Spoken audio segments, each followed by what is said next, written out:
নমস্কাৰ মই অসঞ্জয় শইকীয়া এই মুহূৰ্তত এটা গুৰুত্বপূৰ্ণ খবৰ লৈ আহিছোঁ আপোনালোকৰ বাবে ৰাজ্যত এতিয়া বিলুপ্ত হ'ব সেৱা আৰু ASSC হয় ৰাজ্যত নতুনকৈ গঠন কৰা হৈছে অসম ৰাজ্যিক বিদ্যালয় পৰিষদ এই সিদ্ধান্ত গ্ৰহণ কৰা হৈছে ৰাজ্যৰ শিক্ষা বিভাগে গ্ৰহণ কৰিছে আৰু ৰাজ্যত এতিয়াৰ পৰা বিলুপ্ত হ'ব সেৱা লগতে ASSC সবিস্তাৰে এই মুহূৰ্তত লৈ আহিছোঁ আপোনালোকৰ বাবে আমি জনাইছোঁ যে অসম চৰকাৰৰ বৃহৎ ঘোষণা ৰাজ্যত বিলুপ্ত হ'ব মাধ্যমিক শিক্ষা পৰিষদ অসম চমুকৈ সেৱা লগতে বিলুপ্ত হ'ব অসম উচ্চতৰ মাধ্যমিক শিক্ষা সংঘত চমুকৈ ASSC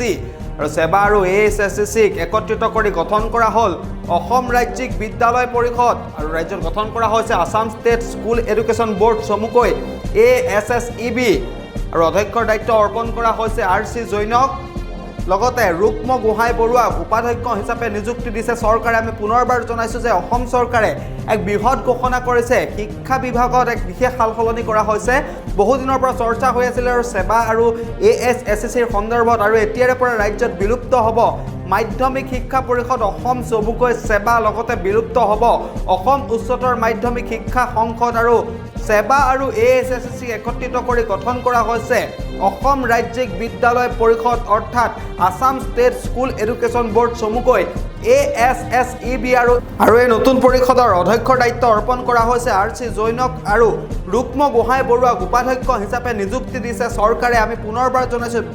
বহু কেইবছৰ ধৰি চৰ্চা চলি আছিল সেৱা আৰু ASSC একত্ৰিত কৰা হ'ব নেকি বুলি কিন্তু সেয়াই এতিয়া